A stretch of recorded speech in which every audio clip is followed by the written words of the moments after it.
Today I got a special guest recommended by George McCoy and Robert Thompson. His name's Denny Mobbs. He's been in Cleveland. He's a legend in Cleveland. He's an attorney. He's in the manufacturing business, and he's a farmer. He's from Ocoee. It's going to be a great discussion. I've been looking forward to it all week.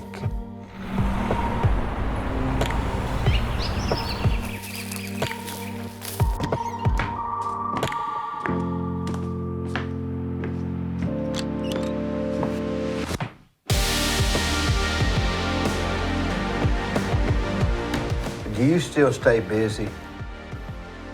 Or are you just, this weekend I've been busy here all morning doing paperwork, and I like to never got done. Do you have days like that still? My days are full every day. My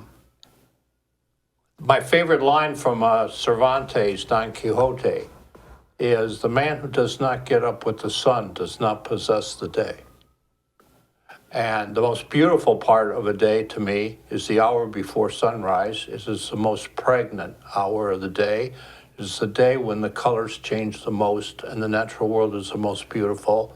And my wife and I live on a farm that abuts the national forest, so it's a lot of wildlife and the light changes, and it's a nice time for contemplation. So I'm up early all the time, depending on weather patterns. And my age, I'm an octogenarian, so depending on my age, I do work on the farm in the winter, usually in the afternoons, but this time of the year, in June when it's hot, I try to do work in the flower gardens and in the fields in the morning. Then I come into town, and I have a business that Becky and I own with another man, Steve Jordan. The company is owned by us. It's named for him, Steve Jordan, who was my neighbor, now my friend, but we've been in the manufacturing business for 25 years, and my law office is in the factory.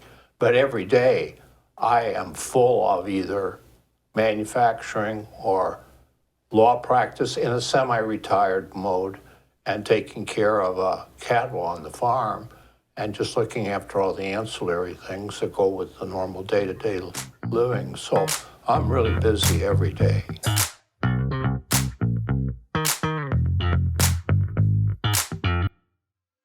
On the courthouse square at 30 2nd Street is the law firm of Logan Thompson Law. Since 1965, they have served the legal needs for the good citizens of Cleveland-Bradley County. If you've got a problem, they're no problem. Give them a call.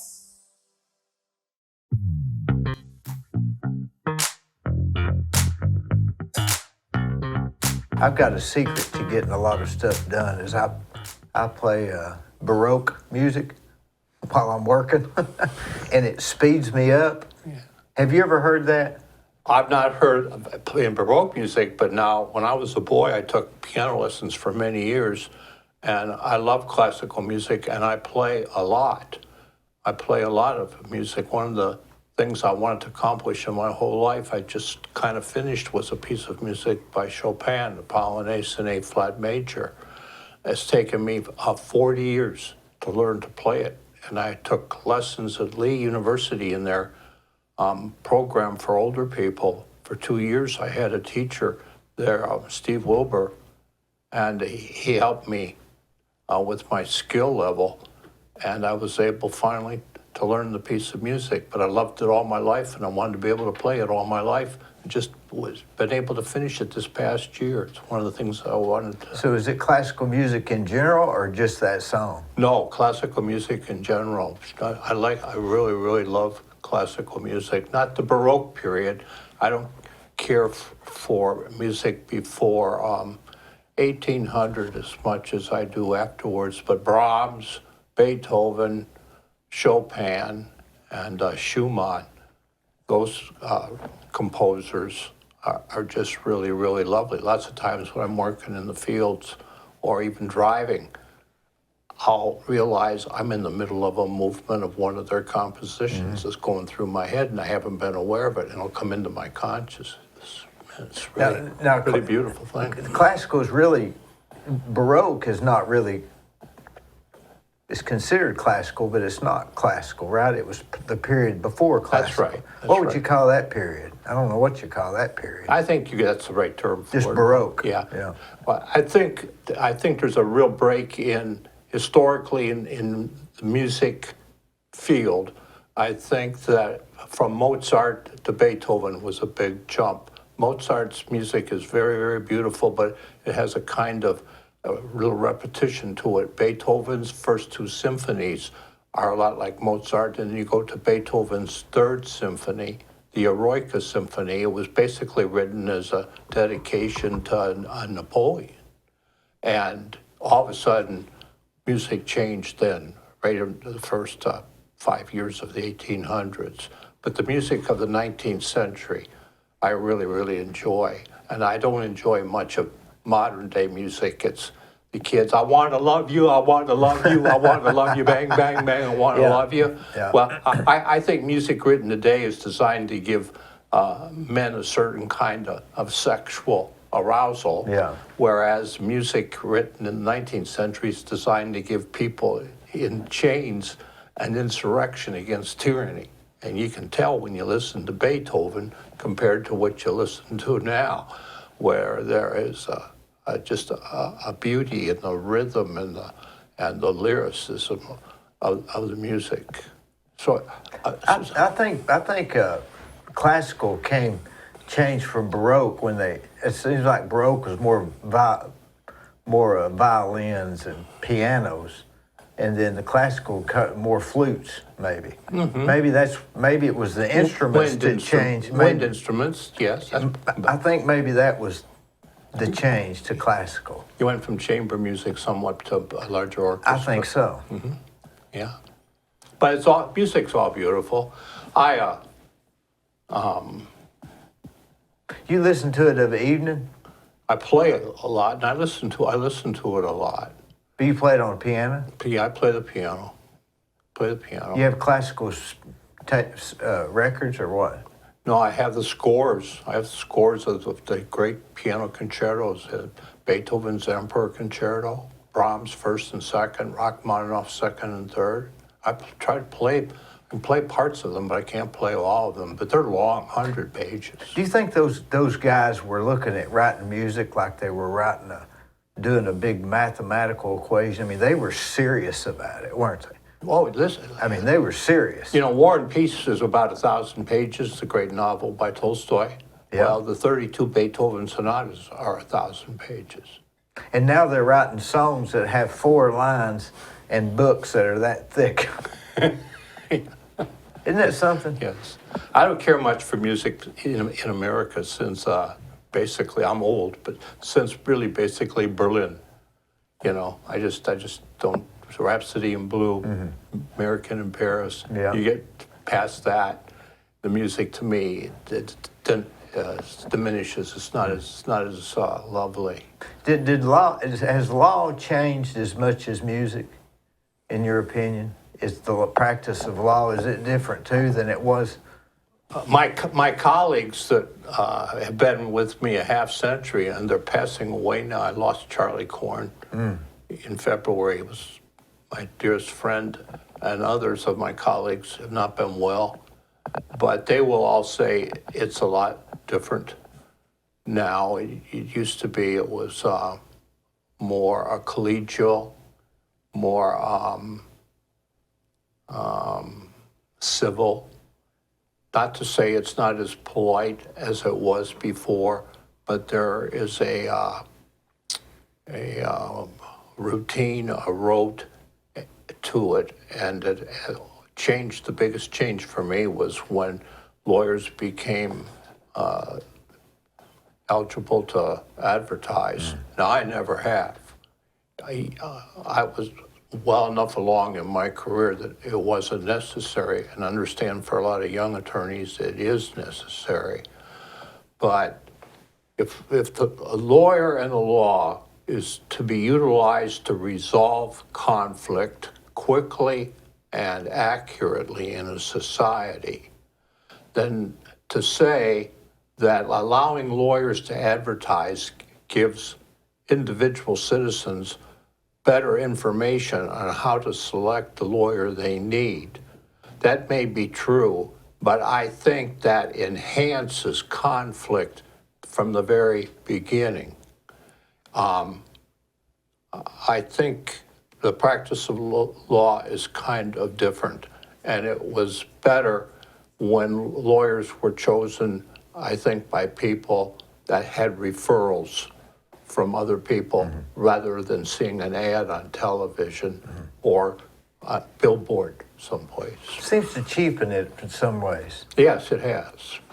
It's been bad.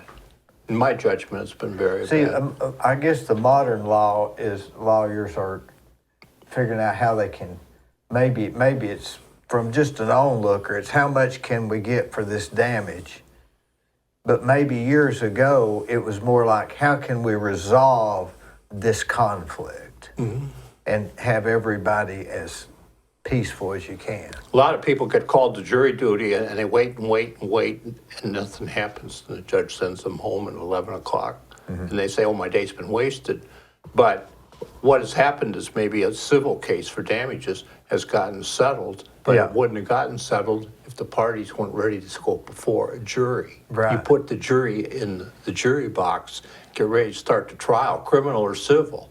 All of a sudden, people start thinking about, do I really want to go through this in case this gets settled? And am I going to win? Yeah, well, there's a really wonderful line in Shakespeare about that, talking about settling cases. A peace is in the nature of a conquest because the parties are nobly subdued and neither party a loser.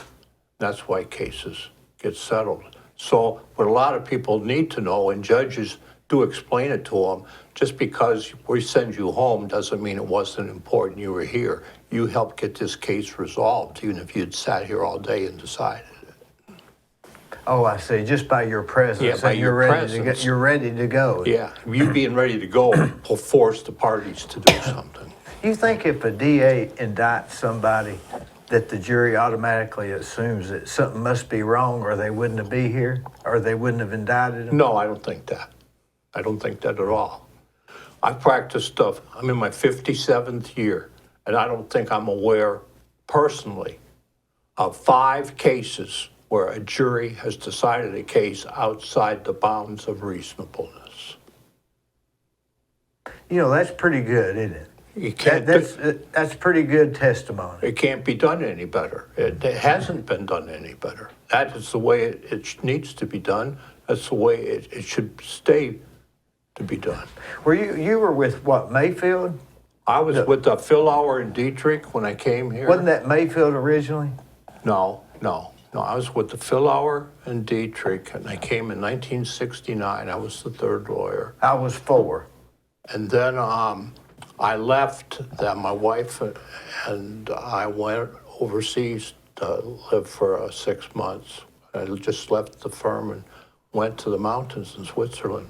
My wife and I moved to Zermatt, Switzerland for 6 months. What in the world was there? The finest skiing and the finest mountaineering you could ever imagine. How old were you then? 33. Was that you were? Where had you come from? I grew up in the north. I went to Maryville College. While I was there, I met Becky, who was from So you went to Polk Town. Maryville. So you went. What brought you to Maryville College from up north? The minister of my Presbyterian church in Detroit was a graduate of Maryville College. So He was influential in my decision on where to go to school. And some close friends of my parents who I really respected suggested it would be a good idea to go to a different part of the country to go to college. Those 2 were the main factors. Worked out, didn't it? Oh, it sure did. So you met her she was at Maryville College also? No, she was a student at the University of Tennessee. Now, Becky's a native of Polk County, and she was the first woman governor of the 4-H clubs in the state of Tennessee. That was a big deal then. Yeah, so she was. What are the 4-H's? Health? Hands? I did know when we met. I don't remember now, but I know she You was. learned it when you met her? Yeah, I learned it in a hurry. Yeah. I sure did. Hands I think hard. I think I'm a beneficiary of all of it, but I can't tell you what the 4-H stand Yeah. for. All I know is she can really Yeah. shine in the kitchen Yeah. and in the areas that you would expect 4-H to be good at. What area? What part of Polk County was she from? Where you live now? You know, just north of Benton. She grew up in a little farm 2 miles north of Benton on 411 highway. It's right next to where the Polk County High School is now. Would that be? Oh, I see. That's close to that water company. Yeah, just north of Water Yeah. Crystal. I think they call that. It's close to the Amish. Yes, And it's don't south they call of that Wetmore? No, it's south of Wetmore. Okay. If you know where Wetmore is, you're from around here, aren't you? Yes. I know where Wetmore is. So- It's on the other side of the road from Delano. Right. It's okay. So law, you think has? How do you still? What was your big? Were you more into? What type of law? Were they specialized then, or are they specialized now? I think it's more specialized now. The first 10 years I practiced, I was a trial lawyer, and I did criminal defense work and civil defense work. Criminal defense work, of course, is defending people charged with crimes. All right, civil defense work is defending companies or people that are sued for damages, basically. There's branches off of all that. Well, the wonderful thing about dealing with the criminal law is the line in our society, the line between authority and liberty is determined within a criminal case. What right does a police officer have to search your car or search your home? What can they ask you in an interrogation? What do they have to warn you about your rights? So even though the clientele may not be the finest people in the world that you're dealing with the Constitution of the country and the state when you're dealing with criminal law. So the intellectual part of the law practice for criminal law is extraordinarily stimulating for your mind. Now, in civil defense, one of the reasons I went to Switzerland was the law firm I was in represented the insurance company that insured 1 out of every 3 cars in Bradley County. And there's no way 2 cars could come together that I wasn't involved in a case. Golly. Well, that's not very intellectually stimulating, No. although it's all real important to the people that are sued for damages, whether they get them or not. Yeah. But it's not dealing with the Constitution either. So I needed a break from that. And when I came back, I practiced by myself, and it was too much time has to be invested in staying up with the law if you practice by yourself in both civil and criminal. So pretty much after the first 10, 15 years of my law practice, I stayed on the civil side, and I wound up defending basically companies that were sued for damages. And after I came back, I had a really lovely experience of practicing law with John Hagler, who later became a judge. And then I was in the Mayfield law firm for a while, the older Mayfields. In the early 80s, John and I went over with them and practiced, and then I went on by myself because I wanted to do some other things, and I had to be alone to be able to do them, like live outside. But it's been 57 years, and I was really, really fortunate to have a primary career in something I Do you love. still have people call you very often about legal stuff? Yes, I'm still trying to stop, and I haven't. It's hard to quit, isn't it? when Well, you get if rolling? it's one of your gods, and if you Yeah. love something, my father was the manager at General Motors, where I grew up in the North, and he said, when it comes time for retirement, you need 3 things: somebody to love, something to love, and something to look forward to. And if you're not careful, retirement can take away 2 of the 3 before you know it. And one thing I've found is it's hard to roll this stuff up and get done. It's hard to find the stopping point. Well, yes. Well, I switched emphasis from law to manufacturing when I was 58 because I was ruthless with myself to this extent. I knew when my skill hit the apex and started to diminish. Why would that be? Lack of will. Just interest. Low interest? No, it has to do with your age, and it has to do with your capacity. It has to do with maybe being too satisfied with your career. But there was a time when I was practicing when if I found out about a witness at 5 o'clock in the afternoon the day before a trial, I wouldn't go home from work until I found that person and talked to him. And then one day I thought, oh, I'll see him in court tomorrow morning and talk to him at 8:30 before the trial starts. Well, there's your warning sign. There's your red flag. Because most lawyers are equal in ability. It is the ones that outwork the others that are the most successful. And in order to do that in anything, I guess that could describe any business. Well, you have to have a strong will. Mm-hmm. Yeah. Glenn Ramsey told me the secret to success was desire. Well, which kind of boils it all down. That's part of it. So I think maybe when you get older, you don't have the desire as much. And the stuff we get involved with, like you, if you take on a case, it may be, what, 2 years, a year? Who wants to commit that much time when you get older? When you're in your 30s, who cares about 2 years? Or 40s. Yeah. Or 50s. Yeah. 60s, you start thinking. You start thinking, hey, is this something I want to burn my energy on? And it's not that you don't have the desire. Yeah. It's just that I guess that's where they call burnout. Well, I just, and there's a lot of things about life. I mean, the law practice was a wonderful thing, and it's consuming. It's more than a vocation. It is more than work. It is something that is absolutely only defined within itself. When you say law practice, there's nothing else you can compare it to. When you walk around, I'll tell you a funny story. This is true, okay? I was doing some work for a large company. They also had a law firm in Atlanta that was representing them. And I was kind of associated. And the law firm from Atlanta, their monthly attorney fee statement was pretty high. It was a lot higher than mine was, okay? Yeah. And so one day, the owner of the business kind of objected to the cost.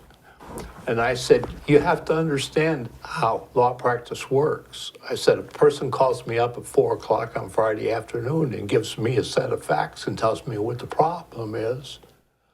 I said, all right, you call me 10 o'clock Monday morning and I'll tell you what I think you should do. I said, well, I'm mowing my fields on Saturday and Sunday, bush hogging my pastures. I'm not thinking about the pastures. I'm thinking about your problem. What's the best thing to do? He said, don't you ever send me a bill for riding your tractor around in your fields. I said, well, I don't. But that's what the law practice is. It never leaves you. And before they had a public defender, Dee, lawyers in Cleveland that would take criminal cases for hire were put on a register and they got appointed to indigent cases. Before Charlie Corn became the first official public defender, okay? Some cases, lawyers got $500 and worked 100 hours. Sometimes there was a case where a lawyer had to deal with the possibility of his client being executed, and he got paid $500 for it. So you don't sleep when you have a case like that. When people entrust you with their liberty, their property, their marriage, the welfare of their children, the welfare of their business, you don't sleep. You have a Rolodex in your brain. And it goes around all the time, and there's a card for every piece of business you have, and you pay attention to that card once every day. Do I do something today on this? No. Tomorrow.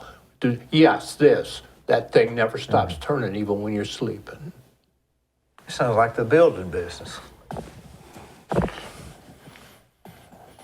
Do you think that a lot of people get their rights trampled on, that they really don't have a way of defending themselves? No, not like they used to. When you say rights, you mean the Bill of Rights? Yeah, I'm talking about just the guy that gets stopped by the policeman and they say to you, we're going to search your car. Well, you're just driving to work or just driving home. I mean, that happens. It's happening right now somewhere. And my blood boils when I think about that. Well, there are instances, and always have been, where the authority of law enforcement people is abused. And there's remedies for it, and sometimes those remedies are expensive and time-consuming. Civil rights action, time-consuming, and some people just don't want to go through the harassment of it. They just put up with it. I was reading an interesting article here just recently about the situation in Georgia right now where Hispanic migrant people in Georgia without a driver's license because they are in the state illegally are still driving because they have to with their kids, grocery shopping, and medical. And they're terrified of being stopped. And if they are, there are new laws. Tennessee just passed a law, and Georgia has just passed a law that if they're stopped and they're found to be illegal, they're held for 48 hours and reported to the federal immigration authorities so that they can check and see if this is a person that they need to take into custody. So people are driving a car now. If you're a Hispanic person and you're driving a car, you drive within the speed limit. You'll never find a Hispanic speeding. I've noticed that. Okay, that's one of the reasons. And one of the reasons policemen are able to stop so many people at times is they'll say in court, what was your probable cause to stop that vehicle? Yeah. Well, it was moving back and forth within its lane. See, I don't think that's probable cause. That's within the lane. Yeah. It's still within the lane. Yeah, that's right. I get burned up when I think about that. Well, a magistrate that's hearing the case, the judge that's hearing the case, if that's all you've got, most of the time, he's going to say there's no probable cause here, and the case is dismissed. You hope. Yeah, but there's all kinds of ways that a police officer can manufacture probable cause if they're determined to do so. Absolutely. Okay, and most of the time they do not, and if they do, there's ways to be brought to bear to put a stop to it, even though it's inconvenient to the person who's victimized. If they stop you and say, can I see your license, do they have a right to do that? If there's no crime being committed? No, they have a right to ask to see your driver's license if they stop you. Yeah. What if you're not driving? No. What if you're just walking? No. So what if you refuse to give them your license? Now do they have probable cause? No. If you're walking, if you're a pedestrian, just walking. Yeah. No. They have to have probable cause to stop you. A lot of these Hispanics They saw somebody walking down the edge of a 411 highway at night, staggering and walking. Yeah, they could stop them for that. Well, if they're just a clumsy person. Yeah. Well, that's different. Then they're not doing nothing wrong, and you'll be okay. But right? depends on the facts of the case. Well, there's always probable cause and always a reason, and then they'll get the person angry, then they do something. Well, that's the way things flow sometimes. But it's one reason you have to have such a really, really good person that's the district attorney in your community. The professional criminal class that makes its living by burglarizing houses, stealing cars, fenced and stolen goods, etc. They have safe counties for them and unsafe counties. If they get caught, they get fined or they get in prison. There's places where the costs are higher than other places. The district attorney has got to be a person that does so well that the professional criminal class will not commit an armed robbery or a burglary in that jurisdiction. They'll go someplace else that's more safe. You know, I was watching The Fugitive last night. You ever watch the Fugitive, you know, that TV series? No, I'm not familiar with that. Anyway, I was watching it last night, and he'd get in trouble in these towns, and they'd tell him to get on the next bus out of town. But nowadays, it's not that easy. They wouldn't tell you to do that. They'd stop you and run an APB or something or do some kind of a search, probably. I just feel like that. I think I agree with you that it's good for us to have, you know, be able to defend people, you know, through that portion that Charlie Corn was in. But what about the guy that feels like he's done something wrong and wants to have a civil suit? He doesn't have the money either. He doesn't have a ability. You can't get that. You can't claim indigent on that, can you? No. Well, for many, many years now, the way that's been handled in our country is you find a lawyer that takes your case on a contingent fee basis. So you can do that. Yeah, or you can on a suit for damages. Yeah. But now that's been abused. And the way it should be remedied, in my judgment, or what should be looked at is the British model. Now in England, let's say that you're injured in England in a car accident, okay? You're injured in a car accident, and you got a pretty serious injury, but you've recovered from it. And so the question, I know they use pounds, but let's use dollars. Let's say that you think your case is worth $40,000, and the insurance company thinks it's worth 20. Okay, so they offer you 25. And you say, no, I want 40. You say, no, 25. Okay. In England, the rule is that if you go to court and the court gave 25 or less, then the plaintiff would not only have to pay part of that to his lawyer, he would have to pay all of the defendant's attorney fees as well. So cases get settled. Well, that's a way to make. But still, if you're in the right, why should you worry about a punishment if somebody disagrees? You don't know if you're in the right. Do we assume, in that case, you're assuming the insurance companies has ability to know what the costs are, and this is really what the odds are. Yeah. What about British? How they do it there? That's what I just described. What about England? Yeah, that's what I just described. Same thing. Yeah. Boy, That was the case just recently.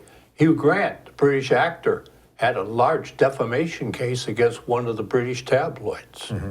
Okay, a large one. He settled it for an amount of money much less than he was hoping he could get. He settled it, and he explained why. He said, if I don't take what I've gotten here and I go for more and I don't get any more, I got to pay hundreds of thousands of dollars to the newspaper's attorneys as well as pay mine. Yeah. That's not the rule in America. So in America, it could be the sky's the limit. Yeah. America, you don't pay your lawyer anything if you lose. You pay the expenses, I see. but you don't pay attorney fees. But if you lose, you don't have to pay for the expenses of the defense counsel. When we brought a lot of that stuff over from England, let's see, what was the... Common law. Yeah, but you've got, what was that, the Magnum? Magna Carta? Magna Carta, yeah. That was what they had originally, right? 1215, I've seen a copy of it. Of the Magna Carta. I've seen a copy of it at the cathedral in Salisbury. Was England. it, for the most part, what we're dealing with today? No. It is an agreement whereby the nobles of England at the time were able to constrain the power of the English king. And the king gave up some of his power in Not all exchange. of it. Not all of it, but it was the beginning of it. Now, when they came over here to America, they had the Mayflower, what was it? The first rule of law they signed. Was it I won't say the Columbus or the Mayflower or something. When they came over, they signed an agreement saying that we'll be under this law, but it was not the Magna Carta. I don't know what you're referring to there. So when in the United States did they start having? That was just prior to the Declaration of Independence. What were they under? British law. The government Was British law then still the Magna Carta? Or had they changed? No. It changed. What changed to what? Case by case in England. Okay, the king was still basically the law, but the parliament was stronger. And now strong, right? Yes. So it slowly whittled away at the king's power. Right. And Dickens, The Tale of Two Cities. Okay, it's the story of what happened in Paris versus what happened in London in the two revolutions. 1789 in Paris, the revolution overthrew not just the government and the king, it overthrew the entire upper echelon of French society. 17,000 people were beheaded in France, including adolescent children of the rich nobles. They just wiped out the whole upper class. In England, they had a peaceful reform because a lot of persuasive people that never got but a footnote in history slowly made it clear that the middle class in England, the merchants and the professional people, were going to have more representation in Parliament. So there was reform bills leading up to the Reform Act of 1832, and there was a quiet transformation of power in England, and they went through a change in power in a nonviolent way versus the violent way that France went through it. That's The Tale of Two Cities. That's what Dickens wrote the novel, the story about. Do some people argue that France did it the better way? Faster? Well, maybe they did it faster, but the Russians did the same thing. Look what the Russians did in 1917. Executed the entire Tsar family and then followed it up with Stalin and the Communist Party just wiped out the whole group of farmers and large landowners in the country. Just Stalin. yeah, just killed basically all the aristocrats in the country. Boy, humans can be brutal, can't they? Well, yes, they Golly. can. Yeah. What about Napoleon? You mentioned him earlier. That Mozart was his. He wrote the song of. Beethoven. Yeah. Beethoven wrote the dedicated the Third Symphony originally to Napoleon. Did Napoleon? Did they exile him to the? They exiled him to an island, right? Elba. And he was exiled once and came back, and he was defeated a second time. The Battle of Waterloo was after he returned from exile the first time. Did he got in a rowboat and rowed back? He brought himself back, right? I think that was one of the ways he escaped. He didn't row the boat, but he was in a small boat. You hear that noise up there? No. That's a raccoon. Good for him. It's one of God's creatures too. He comes in about this time every evening. It never fails, and it'll take him forever to settle down. Do you have a lot of over close to Sugarloaf? I built a house up there in Sugarloaf subdivision. That's behind me. Yeah, but you know it is Sugarloaf Mountain. I know it is Sugarloaf subdivision. Okay, the Sugarloaf subdivision borders me a quarter of a mile. Yeah. Well, that didn't go over real good in the beginning, did it? I don't think so. The lots didn't sell for a lot to begin with. Did you ever eat? You ever eat at the Damn Deli? Yeah, it's right across the street where I come out onto 64 Highway. It's not cheap, is it? Well, it's in a moderate price range. I think it's a little high for the food. I think the price is high. It's a real sit-down restaurant, though. I mean, it's good food. good food. Yeah. What about Crazy Corners? It's been closed forever now. I don't know anything about that. I mean, the convenience store on the corner. Oh, yeah, the Thomason's place? Yeah. That's been closed a long time. What was the name of it? It was Crazy Corners, right? Cookson Creek Corner, grocery store.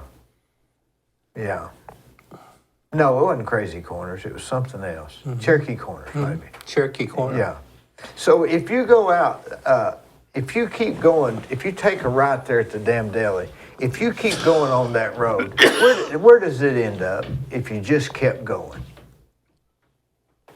Well, you go into the National Forest. Can you get to Blue Ridge that way? A long, long way. But you can get there? No, you would come out at, if you take the road in and go by my place, like you're going to the Y camp, and stay to the right, go on and pass through Silco, you ride around the Forest Service roads, you can come out up at Tumbling Creek. That bring you out at Copper Hill. Or you can go down, I think it's on Forest Service Road 55 and cross at Cotton Patch. It's called the bridge. It goes across the Jacks River down near Georgia. You can go down through there. And I don't know how you would work your way back up to Blue Ridge. I think you can do it. I've never made a trip through the mountains from my place to Blue Ridge, but I've made the trip back into Big Frog many, many times. Did you ever know Doyle Cry? No, I didn't. Did you ever know him? No. Anyway, he told me that he drove there. He drove from right there all the way to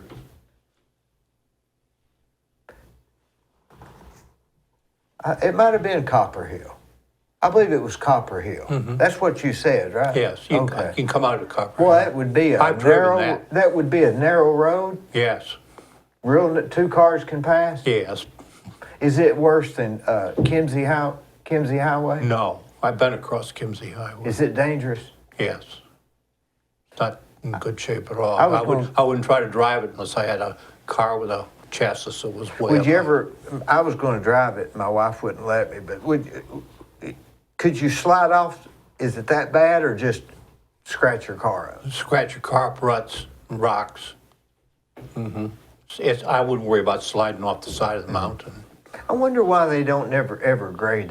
Would that be considered a county road? I guess it would, wouldn't it? I don't know. I think it is, but there's 400 miles nearly of county roads in Polk County. Yeah. The road budget is, I think, $1,100,000 a year. It's enough to pave 11 miles of asphalt. Golly. Okay, they do the whole thing. All the labor, all the equipment, everything is done with that. That's what the road commissioner has to work with. The county doesn't contribute maybe $1,000 or $2,000 towards that. All the money comes from the gas tax. Like in Cleveland, I think the property tax in Bradley County, a lot of it is used to help with the roads. But in Polk County, none of the property tax money basically is used for roads. It's all done by gas tax. You say you have a lot of wildlife in the mornings. Do you see the wildlife? Yes. What kinds comes out there? Turkey, bears, occasionally You see boar. bears often? Not often. I see the signs of them all the time, but you don't get a glimpse of them. Lady lives down the road from me, further in towards the river. She has a view that looks out over onto a big cornfield at the base of Sugarloaf Mountain. She sees them every night. But there are just a lot of them. Wonder where they come from, the national forest, and just walk down through there to the cornfields? Well, that's part of it. There's two reasons. One is when the bears become too familiar with people in the Smokies, they're brought down here to the bear reserve in Polk County. It's the largest bear preserve in the eastern United States. Is in the Cherokee Forest in Polk County. Mm-hmm. But the other thing that you have to think about is when you think about the flume line along the river, to bar to animals, and so a lot of them have to come around to cross. So there's a lot of wildlife in my area that's transitory. And then people that have lived there longer than I have commented on that. It's like a pathway for them to get around from one side to the other, from going from the north side of 64 around the base of the dam. Do you think those bears are dangerous? Well, or do they just run? Oh no, my wife and I walked up on them, and we'd go hiking an awful lot. When we were younger, we did a lot of hiking, and I did a lot of climbing in the Alps, and we would train to go overseas. And I would put bells on the pack. And one day we walked around a side of a hill. We were on a flat traverse. We went around the side of a hill. The bells were ringing. Walked around the hill, and there's a bear standing right there looking at us. Well, it turned and kind of jumped up in the air, all 4 feet, and then it went straight down the mountain. It looked like a locomotive on a train going down the mountain. And it went in a straight line and it bounced off stuff. It ran over it. Looks like they get hurt. Well, people had said to me, carry sardines, and if you see a bear, take the can and with the soybean and oil and throw it at it, everything will be okay. If that bear had come straight at us, you wouldn't have had 3 seconds from the time we saw it to have been on top of us. But it was scared. It ran down the mountain. I mean, you wouldn't have time to open a can. And, No. And I read a story the other day about a man that survived a grizzly attack just last week out in the West. And what happened is he was a photographer by himself on a trail in Yellowstone, and he got in a confrontation with a grizzly, and he laid down and put his hands clasped behind his head. He had enough sense. He remembered that he'd been told that was the thing to do. The bear bit him on his hands, but didn't kill him, and he survived it. I'd be screaming, wouldn't you? Yeah. Mm-hmm. But I mean, back to your question, there's a lot of wildlife on the back of the mountains. What would a bell do on your backpack? Would that make them think they hear something and go on? Yeah, just to keep them from being startled. Just like a little bell like that big or something? Yeah. Mm-hmm. Now, you passed your house, isn't there a famous old house there? Yeah, I think you're talking about the Copeland. Copeland, yeah. Yeah, that's the Kenneth Cloud, Copeland Air, lives there, and that's on the south side of my farm. He and I share a boundary line. He's on the south side. Is it quiet out there? I'm sure it is, right? It is where I live, but there's a lot of motorcycles and vehicles this time of year going by the front of his house. He lives right on the main, on a curve where the vehicles accelerate or stop as they go around the front of his place. So he has to deal with some noise, but I've never heard him complain about it. When I was building that house up at Sugarloaf, me and the guy that was working with me, we left the job site and went down to that corner that was when they sold the hamburgers, and we ate, and we came back and we stopped at that cemetery because he liked one of his pastime was he liked to read tombstones. That's what he did. He'd walk through cemeteries and read tombstones, and reads the little words on them and stuff. So we spent 30 minutes doing that. Went back to the job, and he got a call his brother had died, all within an hour. Can you imagine that? Do you think that there's any Bigfoot? You had any Bigfoot sightings up there? No. None? No. Because I sort of wonder if that might be, Bigfoot might be real. No, I don't think so. If you look online, you can see people from the Appalachian that have got stories. Oh, sure, sure. Maybe it was an animal that's extinct, was here at one time, because a lot of the civilization,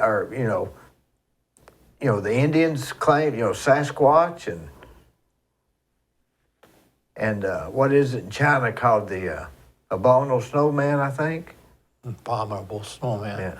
No, I've had the farm 50 years, lived on it 42. I've never seen any evidence of that. But there may be somewhere else. Could be. So, was Colonel Corn? Now you practiced with him, or No, Charlie Corn? No, Charlie. No relation to Colonel Corn. Who Yes, was a yes, lot. yes, Wonder yes. what their relationship was. Charlie was Colonel Corn's nephew. Did you know Colonel Corn? No, I knew his brother, Charlie's father, Terrell. I knew Terrell Corn real well. Charlie and I became friends when I first came to Cleveland. I spent some time with Charlie and his family, and I got to know his dad. His dad was really, I kind of thought, a special person, really special. What was he like? I'll tell you a wonderful story about Charlie's father. Charlie called me one day, it was election day, and he was a poll worker over at Mayfield School. This is way back. Okay? And they had just installed those voting machines where you go in and draw the curtain, and you do your Punching. and then you pull the lever and it would open up and you'd walk out and register your vote. Well, Charlie and I were sitting there talking. He called me up and asked me if I'd have anything to do, if I'd come over and spend the afternoon with him, just keep him company. Yeah. And so I was over there that day. Mr. Corn came in to vote and he walked in there. The first time, he had taken a roll of quarters that they give you in the bank, He walked in. I didn't find this out till after the fact. All I'm doing, I'm sitting there in the bleachers talking to Charlie, and all of a sudden I hear this older man scream out, "Jackpot!"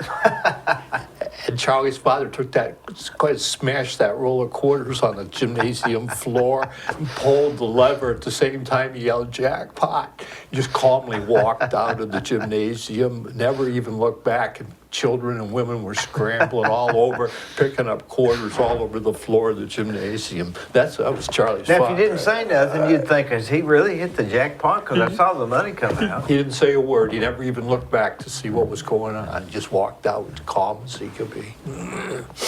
Now, were you the county judge at Polk County? No, never was. Denton? No. Not the judge, maybe the attorney. I was the county attorney. I was the Polk County attorney for 25 years. 25 years. Yeah.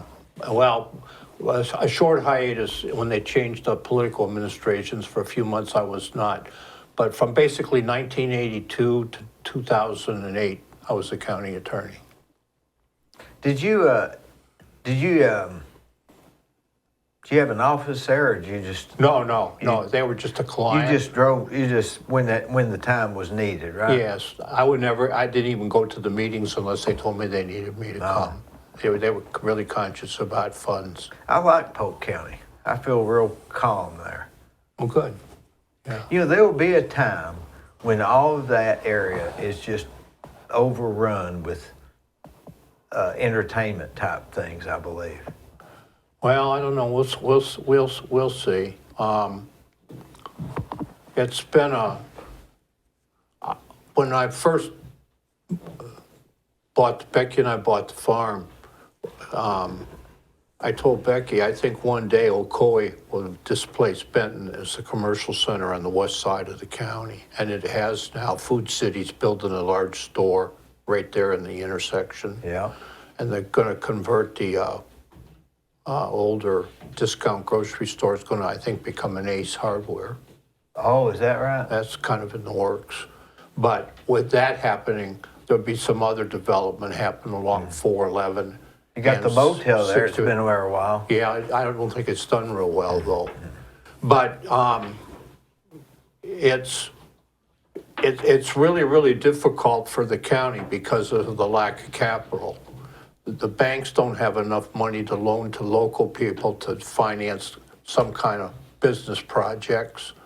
And the population has stayed stagnant. It's been between 16 and 17,000 for years. For Polk County or Benton, or no, Polk? For all of Polk Polk County. Yeah. Would that include Ducktown? Yes, Ducktown. How many is in Ducktown? I don't know, but the whole county's just rated 17,000. But Ducktown's, they used to have a pretty nice restaurant there when it was owned by Hardee's. Didn't they have a wagon restaurant or something? Yeah, like right that? there on the main. Yeah, first place The on the left. I can't remember the name of that place. No, I've forgotten now. So what? I think what's going to eventually happen is that when Zell Miller, who was from Young Harris, Georgia, was in the state legislature in Georgia, the speaker, he was the driving force that got that highway built from Marietta, 515, that comes up through Ellijay, Canton to Ellijay, yeah. up to Blue Ridge, over to yeah. Blairsville, to Young Harris.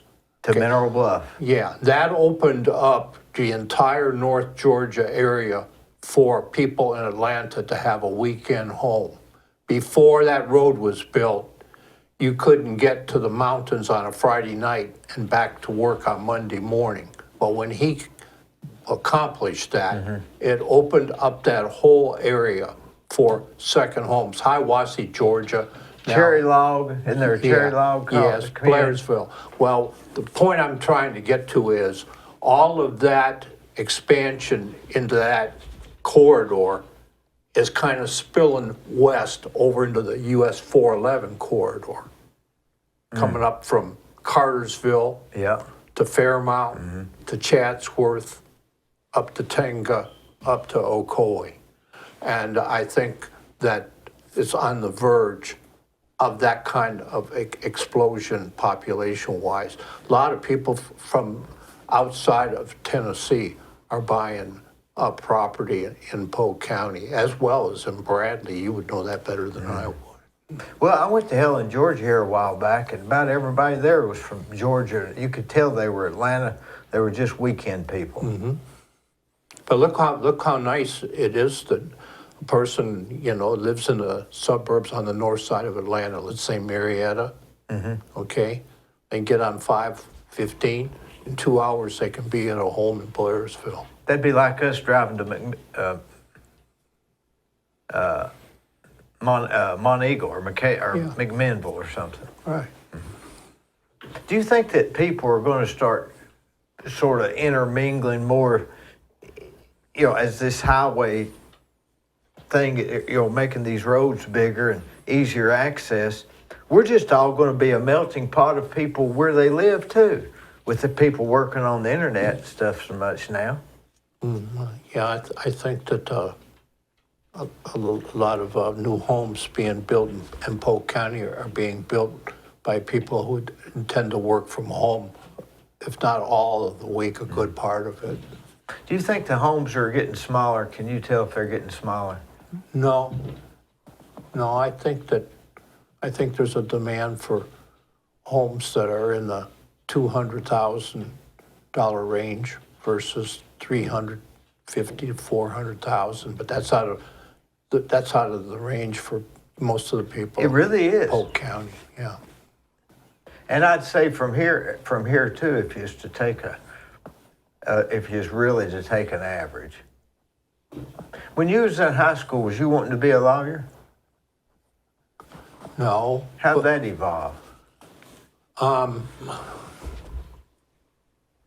It's hard for me to describe. It'd take a couple minutes, but I could tell you, because it's one of the things I'm most concerned about right now is the decapitation of the rule of law in my country. That's something I'm really, really concerned about. And I'll tell you what I mean by that. This is my initial introduction to it, which was the best way. to the law. When I was a boy, my father was called to jury duty, and he had to serve for quite a while. And the courthouse was made up of many different courts. It was in a large urban city. And so with suitable arrangements made with my school, I was able to go 1 week with him and attend different trials at the courthouse, municipal courts building in the city that I grew up in. Well, before I went into the first courtroom ever, my father was involved in a case in another courtroom, but he had made arrangements with different judges for me to stay when the trials were going on so I could see them. He took me aside and he said, "What goes on in there, Denny, is as important as what goes on in the church.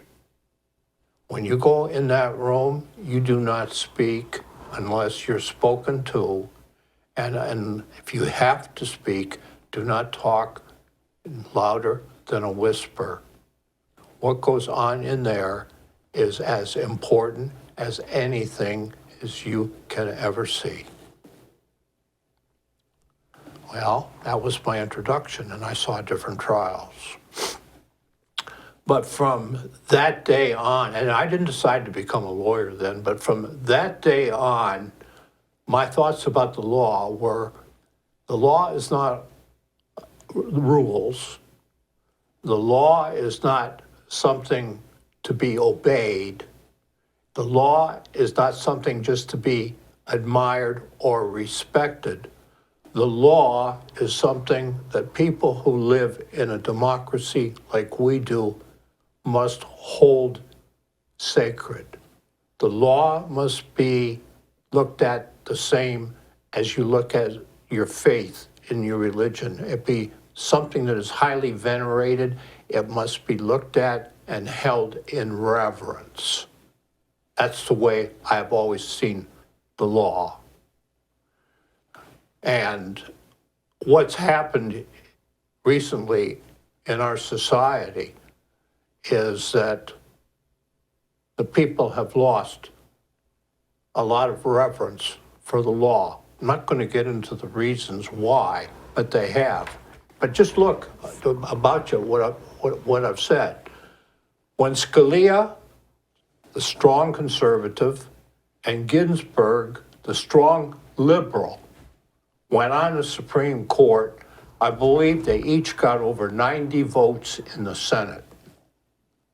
And they both got 90 votes because they were judged on their ability and competency with jurisprudence. One was a great liberal, one was a great conservative, but they were not put on the courts because of their ideology. They were put on the courts because of their competency. Now, more recently, the last appointments that have gone to the Supreme Court of the appellate courts are going 51 to 49, 50 to 48.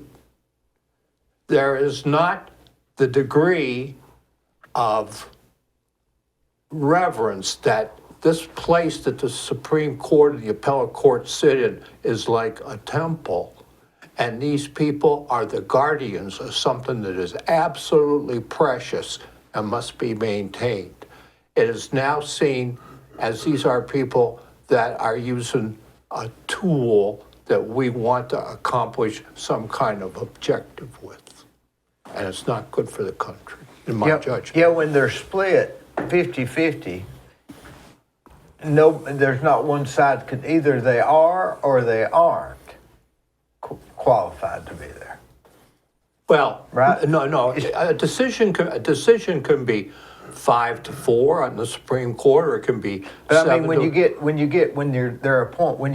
they get 90 votes, everybody's on board. That's right. But when they get 40 and 50 and 52 and 47, that it's But they're not appointed and confirmed based on their abilities as jurists.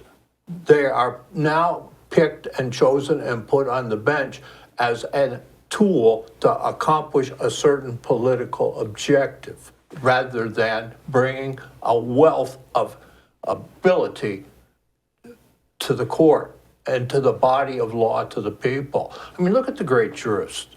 You take Frankfurter.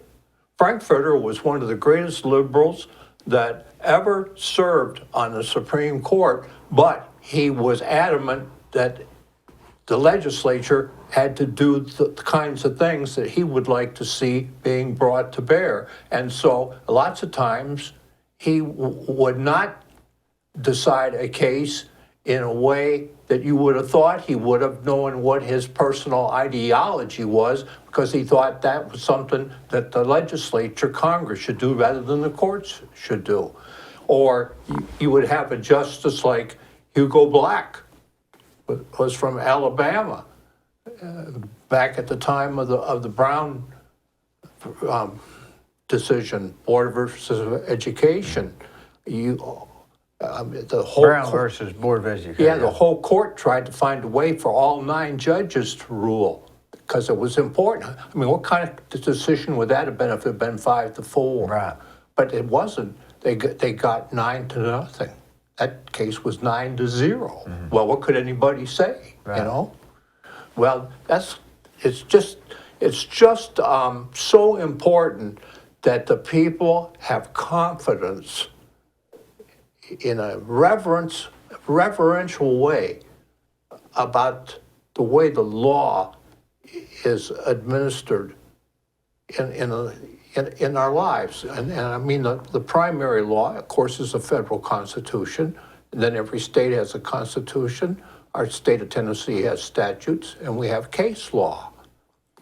And then we got Bradley County law, Cleveland law, Ordinances, and homeowners associations, and rules, regulations. it goes on forever, doesn't it? Yeah, but you must have respect for the law. If there, look, let's look at it this way. Take the word property. You say the word property to somebody, they think about their home, or perhaps they think about a personal possession, say a car. Well, property means that there is a relationship an individual has to a certain kind of object, and that relationship is given priority over everybody else if it is determined in a court of some sovereign jurisdiction, let's say Tennessee or the federal government. And it's done by applying a rule of law to a set of facts. Now, if you take away the rule of law, if the rule of law is not respected, then what is a piece of property?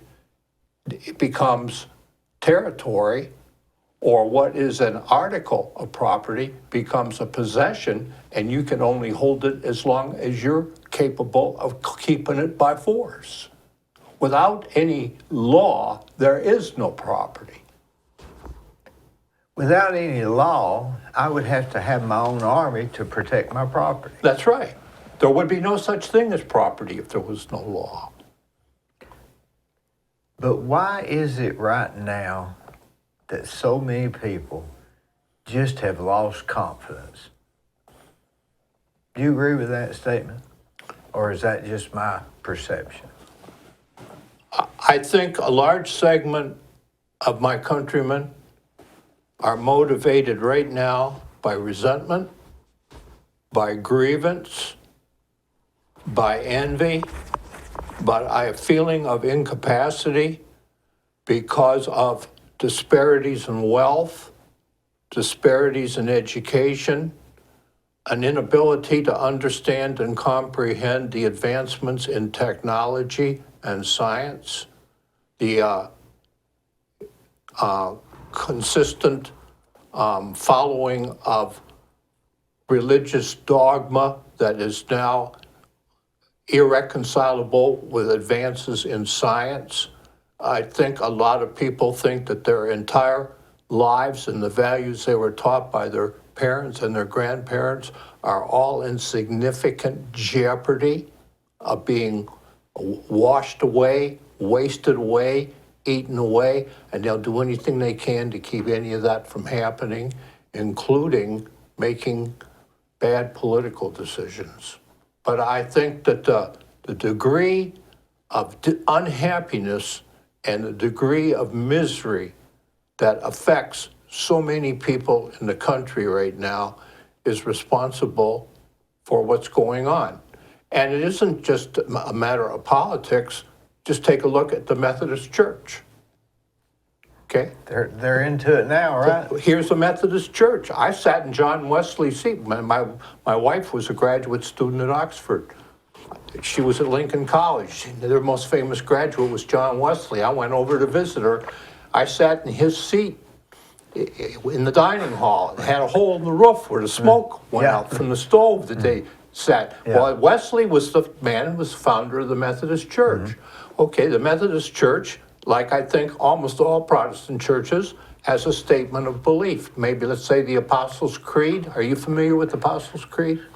Well, that's Methodist Church, or Methodist Church, right? The Apostle Creed. Well, I think That's what they go by. Okay, well, That's their. maybe. Okay, well, Every church has sort of a. well, the guidelines. Catholics have a catechism. I know Right. the Presbyterian church I was raised in has this as a statement of belief. Statement of belief, I yeah. believe in God the Father Almighty, maker of heaven and earth, and in Jesus Christ, his only Son, our Lord, who was conceived by the Holy Spirit, born of the Virgin Mary, suffered under Pontius Pilate, was crucified, dead, and buried. He descended into hell. On the third day, he rose from the dead and ascended into heaven, where he sitteth on the right hand of God the Father Almighty. From thence he shall come to judge the quick and the dead. I believe in the Holy Catholic Church, the Holy Ghost, the communion of saints, the forgiveness of sins, the resurrection of the body, and the life everlasting. Okay? That's the Apostles' Creed. That's what we used to recite in church when I was raised in a Presbyterian church. And I think that's the creed most Protestant denominations go by. Those things make up the statement of belief. Okay. Now, where in the Apostles' Creed does it say only a heterosexual or homosexual can belong?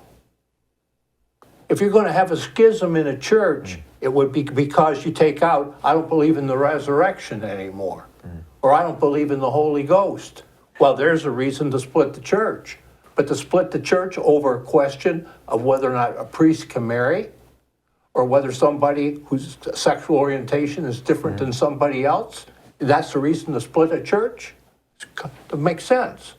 But people... But it will. It will. It will. Sure. Because people in America right now, a large percent, are back to identity politics, tribal politics, rather than national politics. All right, and I think that is because, in my humble opinion, is that one thing you mentioned, the division of disparity. What'd you say? Wealth. Of wealth. There's getting to be such a large difference between the haves and the have-nots. And if you don't think there is, you're not paying attention. Well, can I comment on that? Yeah. Let me comment on that, okay? The Greek political philosopher, his name was Polybius, Polybius. He's a Greek slave, and he was an advisor to Roman leaders, is accredited by the political science scholars with defining the different structures of government. Okay, very briefly, monarchy, the rule of one for the benefit of all. Dictator, the rule of one for the benefit of himself. Aristocracy, the rule of a few for the benefit of all. Oligarchy, the rule of a few for the benefit of a few. Democracy, the rule of all for the benefit of all. And anarchy, the rule of nobody for the benefit of nobody. The history of our country begins with King George. But now, hang on just a second. We're a democratic republic, right? Well, No, we're a republic is a form of democracy. All right, before we go further, what's the minute difference between just a democracy and a republic democracy? A republic is to say the United States is a democracy is true, and to say it is a republic is also true. One is that a true democracy is an English town hall where every citizen comes and votes in person on an issue. A republic, you have a representative you choose to make decision for you in the legislative body. I see. So it's a form of it. It's a form of democracy. Not an exact form. If we did, we would. California would get what they wanted. None of us would get. We had to have that for the electoral college, I guess, right? Well, that's nothing to do with electoral college. It has to do with size. It has to do with administration.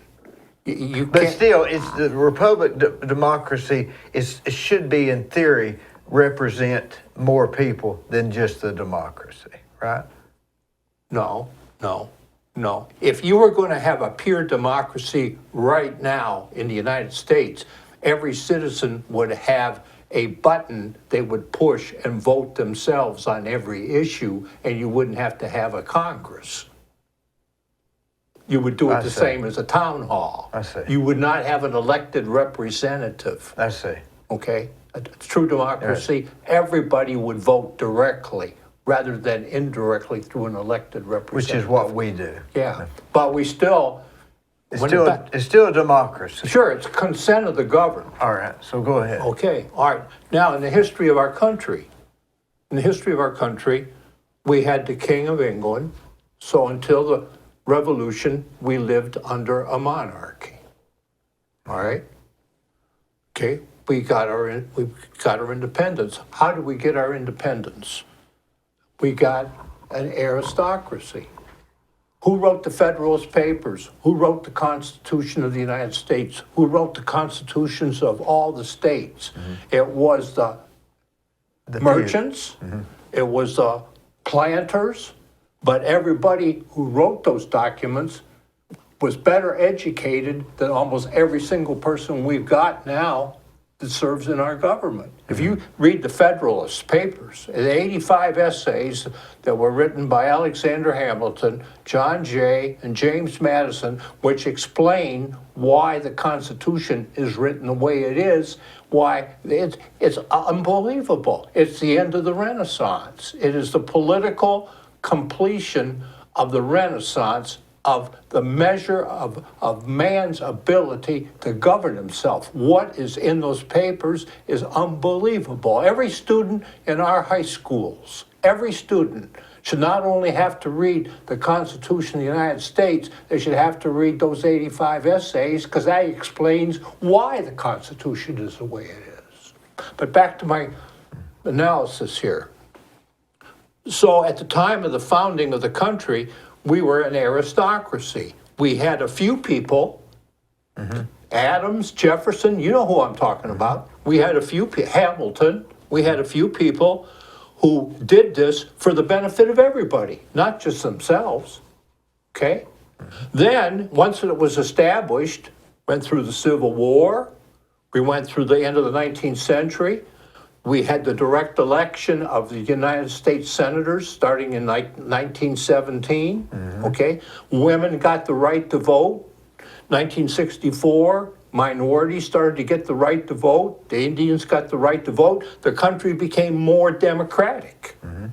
When I was young, real young, but when Eisenhower was president, I think that the upper income tax rate on the highest incomes approached 70%. And there was a thriving middle class in the United States. Okay? After World War II, there was this pent-up demand, there was this manufacturing capacity that had been used to build armaments. All went to automobiles, homes, appliances. In the 1950s was the golden age for the United States. Days. When I was a boy, the age of innocence. Yeah. Okay? When I was a boy, it's the age of innocence. All right, now as things have gone well, and the country became more democratic, with more people participating in the democratic process, the system started to become more corrupt. And right now, what's happened is we are going from a democracy We're going to an oligarchy. We are now becoming a government of a few people for the benefit of a few people, rather than a government of all the people for the benefit of all the people. Everybody in the Congress is rich.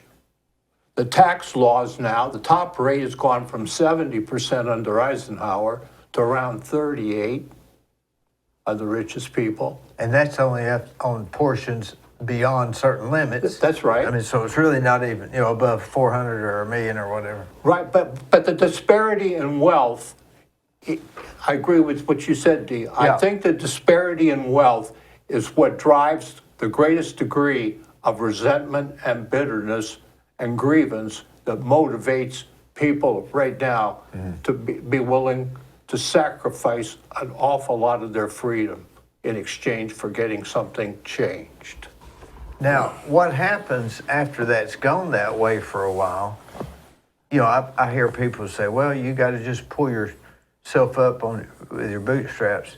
You can't do that if you start out with zero. I don't care. I mean, don't you hate to hear people say that, or do they make sense? But I'm reading a novel right now written by the Frenchman Balzac. The old man Goriot. Balzac's most famous line: "Behind every fortune, there's a crime." right. The novel's written Yeah. about France in 1819. I mean, there's some cases where people work hard, et cetera, et cetera, et cetera, sure. Yeah. But by and large, if you don't have a way to go, it's hard to get enthusiastic. Yeah. There is no such thing as a self-made man. I agree with you. I know You- in my own life, if there hadn't been a major professor or advisor I had at Maryville College, and if there hadn't been 2 or 3 other people, it had all been different. I always thought, what would happen if when I was in my early 20s, if somebody gave me $50,000 and said, you don't have to pay this back. You don't have to pay interest on it. You don't have to pay a fee. Take it, invest it. Well, that'd have changed the whole trajectory of my life at that point, because that would have been a lot of money. Sure. You didn't have to pay back. You didn't have to worry. Might have taken a lot of pressure off. Mm-hmm. Remember Bill Harris? Do you ever know Bill Harris, the real estate guy? No. Anyway, but now, how do we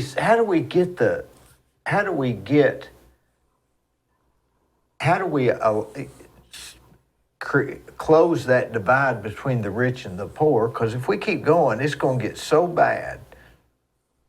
It's going to get so bad. I guess maybe it's like that now with all the homeless. Well, Do you think all the homeless? I was talking to Larry Presswood. He says it's because we're getting to be a bigger community. We're seeing more, and I'm sure that's some of it. But by and large, I think it's because of what you're saying. The divide's just getting bigger and bigger. no, there has to be an adjustment of the tax code again, so that the disparity in the wealth is. Is that the only way that That's one way. That's one way to do it. What would be another way? I think the best way to do it is you take, and I'm talking this from as a manufacturer with 20 employees, 20 That's quite a welders. few. Yeah. Okay. I think the best situation you can have is this.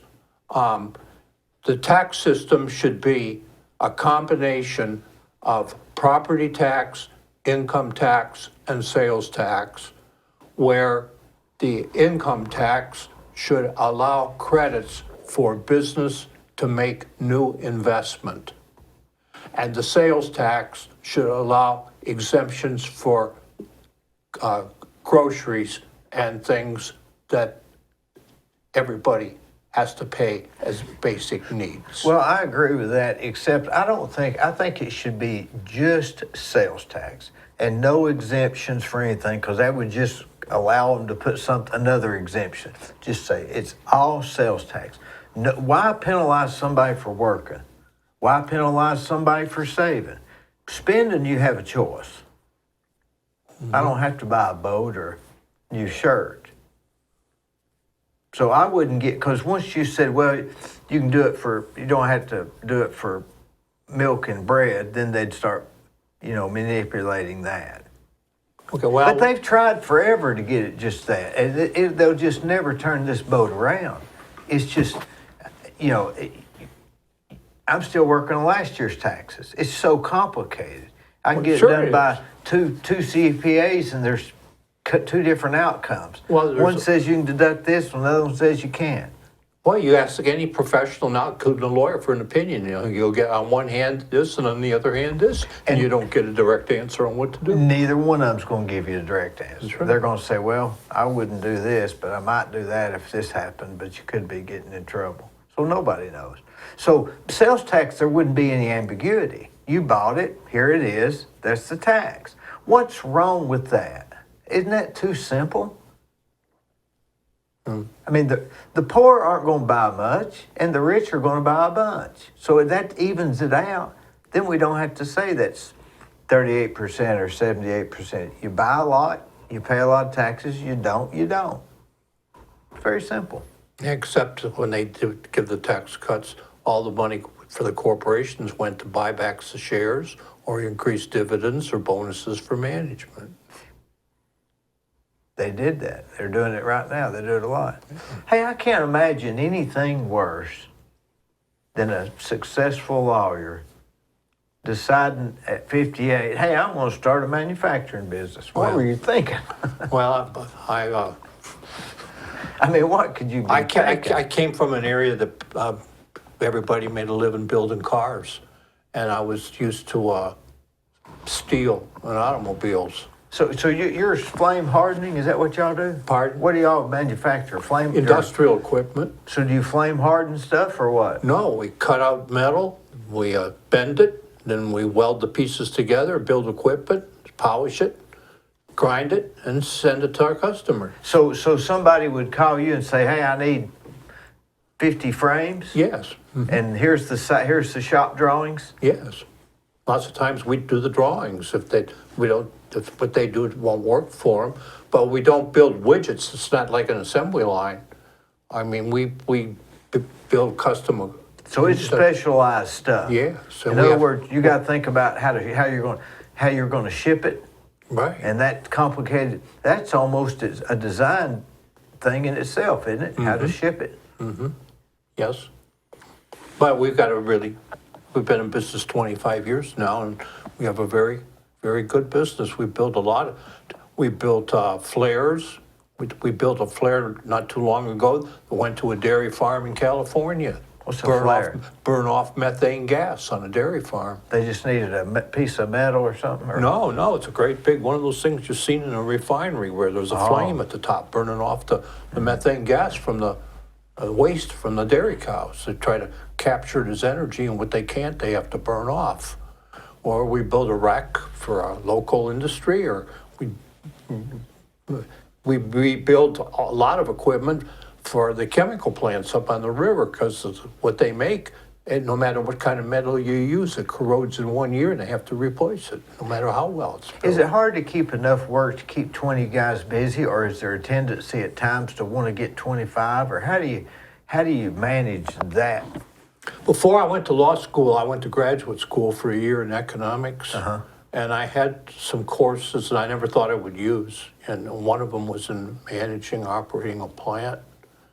And the secret to managing a manufacturing business is not how you handle a bottleneck, it's anticipating where one's going to occur and prevent it from happening.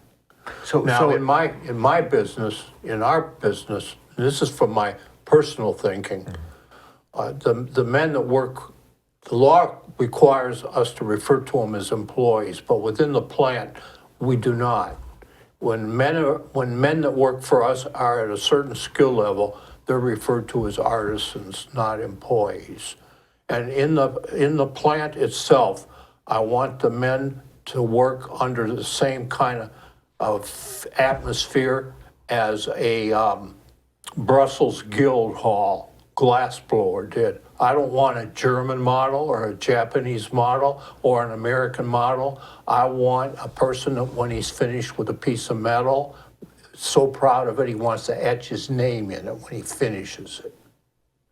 And you have to reward craftsmen with the right kind of compensation and working conditions to get that kind of result. But that's what we want in the plant, and I insist on that. Now, you've got to keep enough jobs rolling in to pay them. You know, well, we have 25 years, we just expand the base of customers and we do more work for the same customers, and you build the pyramid of your work this way and it builds it this way.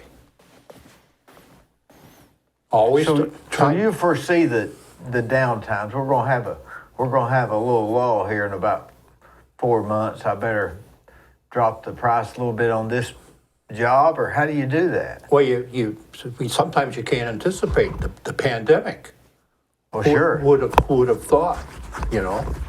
Or you get on a job, you take a job, and the next thing you know, they want you to do 5 more, and now you're getting behind on this next job. You can't anticipate that. No, and you can't tell them, oh, well, we made that for you, but we're not going to make this. That gets difficult, right? No, we do a lot of things that in the middle of the night. We come into the factory in the middle of the night if we have to. But here's the situation on something like that, Dee. Let me put it this way. There's 2 driving forces in my judgment that have made America great. And I don't believe it's going to be made great again, because I believe it's still great, but I believe it's falling. Mm-hmm. I don't think it's as great as it has been, but I still think it's great. And this is why. I believe that there are 2 driving forces. One is ambition. The other is the Sermon on the Mount. And you have to merge. The 2 of them together. There's a very famous man who's deceased now. He was a professor of philosophy at Princeton. His name was Walter Kaufmann. He's responsible for introducing German literature and German philosophy to the American people. And he said there were 4 cardinal virtues: love, integrity, courage, and then one he called ambition. And it was a combination of ambition and humility. Ambition without humility is no virtue, and humility without ambition is no virtue. The 2 of them together make up one of the 4 great virtues. That is the way I'd like to approach what's going on in my aspect or my approach to the business community, is there's got to be a merger of those 2. It goes back a little bit to the German philosopher Kant. Kant is famous for saying, always treat another person as an end, never as a means, even if you begin with them as a means. You hire somebody to go to work for you, they are means. You hire them to do something for you. You don't see them then as an end in themselves. But when you take them in as a means, then you must start looking at them as an end in themselves. That's the kind of atmosphere we have to have in the plant. We don't have many men that leave us to go to work for a competitor. We have some that leave to take maybe a better job with a large corporation. But most of the time, the people that are with us for the long run, and they like working for us. We work 4 days a week, 10 hours. Is this a hobby for you? No. This is something that I work hard at this. I'm the financial officer, the human resources director, the general counsel, and I don't want to get into too many details, but it's a multi-million-dollar business in revenues. And so you're glad you had this second act? Oh yes, of course I wouldn't do it if I wasn't happy with it. Well, you would if you couldn't get out of it, but you're happy with it. Oh yes. It's really I spent a whole part of my life providing a service, practicing law. right. Now I'm manufacturing a thing. Wasn't that, is it sort of a rebellious move in a sense? Sort of a, No. you know, I'm not rebellious, but I mean like a juxtaposition or something, or a, I'll show myself I can do. No. I, for me, it comes from this. I think the sum total of a man's life when it's over is what he has done, not what he's acquired.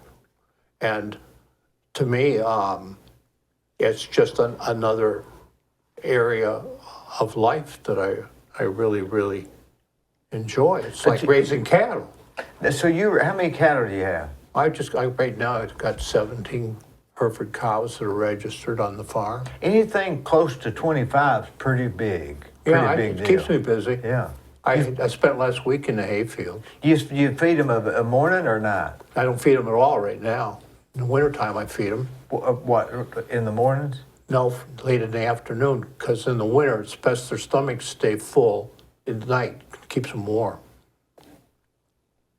You know Carl Collins? Mm-hmm. He feeds his. I think he feeds his of a morning, or maybe it's I of don't an know. evening. I don't know. But back to law. Do you ever read Kafka? Yes, I've read the trial.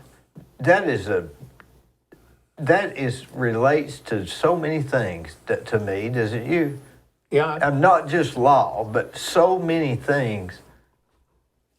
Mm-hmm. As far as the way our mind works about worrying about stuff, and he thought that the doorman might have a key to why he was on trial and that sort of stuff, and that he might have some influence on the judge. Yeah. Kafka was kind of dark. Well, didn't My he get favorite writer. I read the one I read. The writer that has influenced my life the most. That was more of a writer than a philosopher. Is Dostoevsky, the Russian, Crime and Punishment, the Brothers Karamazov, The Idiot and the Possessed, and then his. Well, to me, that's a little dark. That's like the six human powers or something. Oh, I don't know That about prison that. book. I don't know about that, but yeah, a lot of his characters are on the edge of insanity. But Well, so was Kafka. yeah, but you read that and you say, but by the grace of God could go me. But didn't he kill himself or died before he finished it? I think he didn't even finish the book I don't know. because it ended real abruptly. So philosophers, would you be more of a Plato or a Aristotle or Socrates? I draw from them all. I think that there's a lot of wonderful enrichment in terms of wonder and gratitude in the polytheism of ancient Greece, in Homer's Iliad and Odyssey. Is it And I Homer think- or Horace? No, Homer, not Horace. Horace. Homer wrote the Iliad and the Odyssey at about 800 BC. But don't you think that a lot of them got most of that from Horace? No, Didn't he write earlier than Homer? no. Do you think Horace got his from Homer? Yes, I think. Because they're similar. They're all four of them similar. No, well, you have the polytheism of the Iliad and the Odyssey.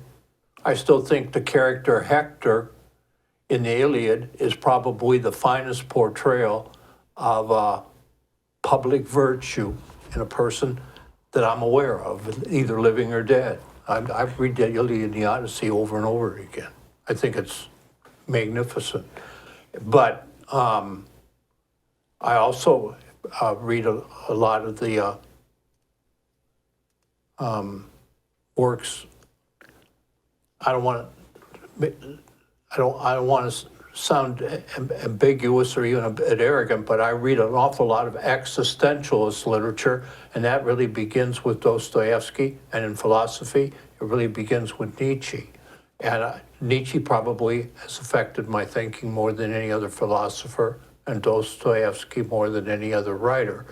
And existentialism is a word that has a tendency to scare some people. It does some of my family members, but it's very, very simple. It is not a school of philosophy. Existentialism is applied to a group of thinkers who share common criticisms of the dualism of Plato, the Stoicism before Plato, and all of the Enlightenment after the Renaissance. It is a group of men who have common criticisms of those three traditional schools of philosophy. It is not a separate school of philosophy, it's a shared criticism. If you take the five leading thinkers in the existentialist school, you're talking about Dostoevsky, a Russian Orthodox Christian, Kierkegaard, a Danish Protestant minister, Nietzsche and Heidegger, two German atheists, and Sartre, a French communist.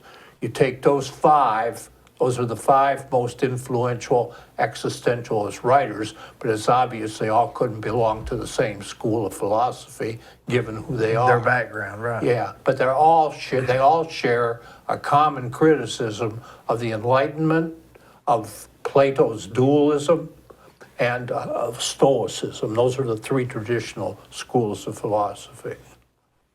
Well, I don't know if you'd call it criticism, if it's not just I don't know what I'm trying to say.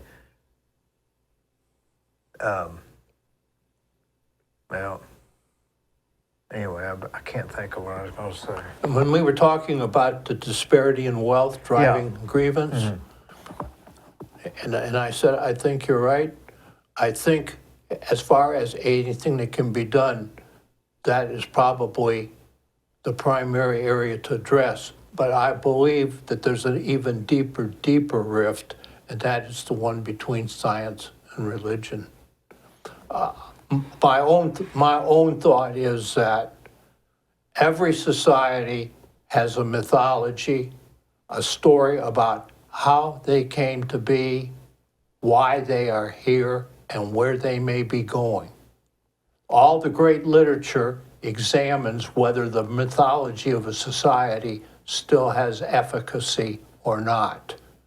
And I think that the theologians of our society have not laid the issue before the people is our mythology has the efficacy to sustain our society, or do we need to modify it? I think that's why they separated church and state. Mm-hmm. But then without the church involved in it, then are we just going to anarchy? Oh, maybe not.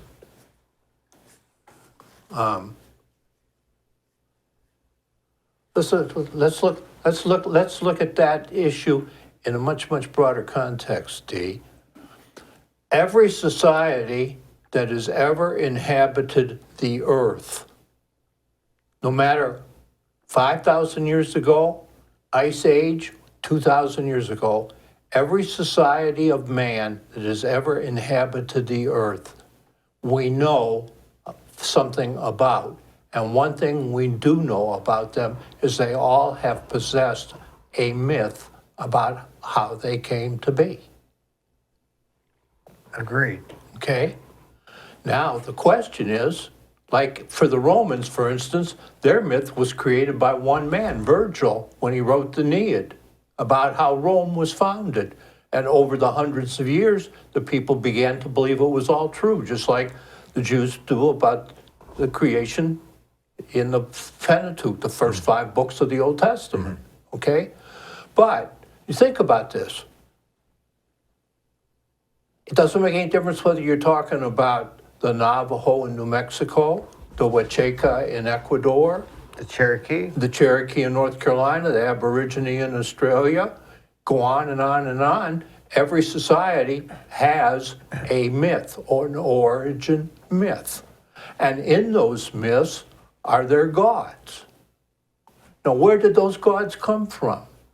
Where those gods come from one exceptional omnipotent, omniscient God that happens to be the God, the mythological God of the Jew, the Christian, and the Muslim, Jehovah or Allah? Did he create all of these gods that all of these other societies have had throughout history? Maybe, I don't think so. but maybe. We don't know. Maybe. Well, I think They're both just a belief. yeah, they are a belief. Hey, did you see that where that plane crashed on where these way out in the where no civilization, and they went back later to try to recover the plane, and the natives of the area were worshiping the plane? Well, I'm not surprised by that. That's what you're talking about, Yeah. right? They had believed that plane was their creator. Somehow they'd made a statue of the plane. Could be. But let's suppose every society has had a belief in a mythology. Still, that can't lead to ruin. No, it can't. But what the point I'm trying to make, perhaps, is that those societies they created their gods. Their gods didn't create them. Who created Zeus? Have you ever read? Well, Who created Aphrodite? depends on if you believe in Zachary Sitchin's theories. You ever read him? No. Well, that's too deep. Zachariah Sitchin, 12th planet. That's deep. He tells you where all that is. But it's all just a belief. I mean, I've got my belief, and they've got theirs, and this guy's got theirs. That's why we can't intermingle them. I've got to be able to believe mine. They believe theirs. This guy believes his, and we all can live happily as long as we don't get the government involved in our belief. The government has to be separate, right? The government has always supported religion in the United States. The idea When you say supported, what do you mean? it supported it financially. Well, through In the history of the colonies in South Carolina and Tennessee, the government has always supported the religion. Well, I think we supported the whole idea of not having, the whole idea of separation in church and state is not the government not being involved in religion. It is the government not showing preference for any particular religion. No orthodox. Well, I think it should stay out of it completely myself. Well, it's hard for it to do that. But but we're okay with it as long as the majority believes somewhat the way we believe. Well, that's not the case all the time. You know, if you go over to the library or to the bookstore and you look up Eastern religion, if you say, I want to look up some books on Christianity, they'll say, this shelf over here. If you say, I want to look at some books on Eastern religions, they'll say, those two aisles over there. Yeah, that's right. It's already making its way. It's not even taught in the schools. Eastern religions aren't taught in high school or elementary school. They teach Western civilization. Right. Do you believe history is the history? Or when I got in an argument with a guy the other day, he said, do you believe in history? And I said, I believe there's history, but I don't believe in a lot of written history. How could it be right? Mm-hmm. How do we know it's right?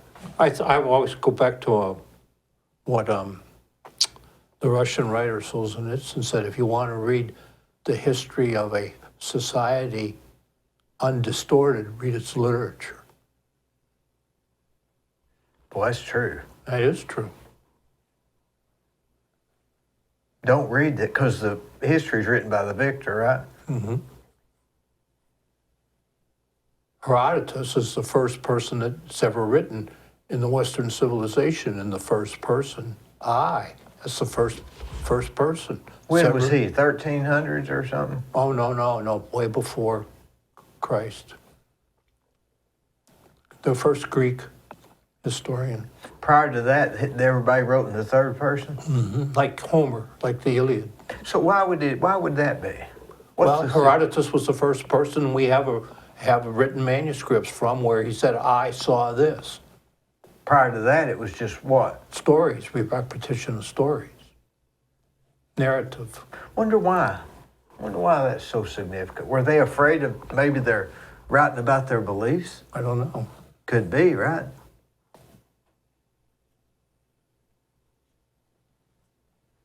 You think we're a simulation? You ever heard of that theory? A The simulation. simulation theory? I'm not sure I know what you Well, mean. like that we're all in a simulated computer program. No. No, I don't. I believe that we have the right to make choices that determine our lives. You think free will exists? Yes, I do. What about people that are addicted to drugs? Are they free will? I think they were. They may not be anymore if they're addicted. They can't help themselves. So there's no free will now. Well, maybe they're not now. So they don't. Maybe they never had. But a person that's got Alzheimer's has lost free will too. Doesn't just have to be a drug addict. But they don't have free will. Neither one. Well, they did at one time. One's lost it because of disease, so's the other. If you look at drug addiction. I wonder about free will. I really do. Well, we could get deep, could we? No. I mean, I really do wonder about free will. I mean, I just wonder how much we do control what we're thinking. I think I'm controlling what I'm thinking, but I'm not.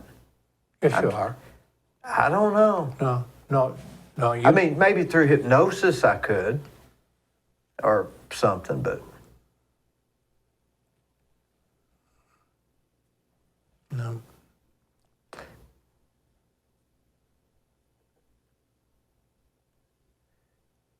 so do you have a TV at home, or you just read newspapers? I have a TV. It's very seldom on, but I read papers vociferously. What do they have? You have internet out there, or what? Starlink, or what? We have it, but I very seldom. I don't spend any time whatsoever on any kind of social media. I don't participate in it. I don't have Facebook. I don't text.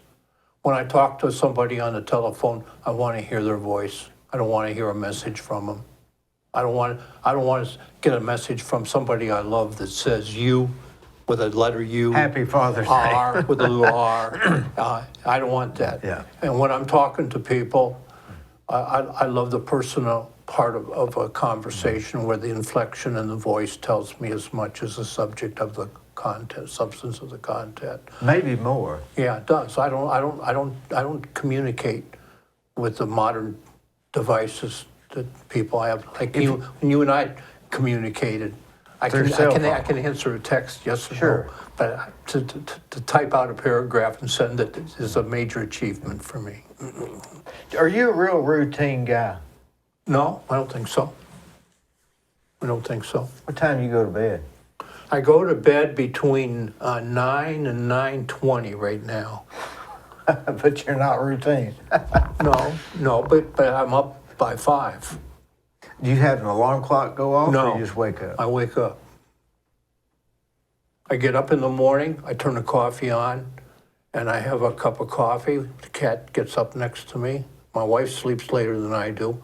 I sit and drink coffee for an hour while the light's changing. I think it's the most beautiful hour of the day. Back porch or what? Yeah, on the living What if room. it's real cold? Pardon? I do it every day. Doesn't make a difference what the season is.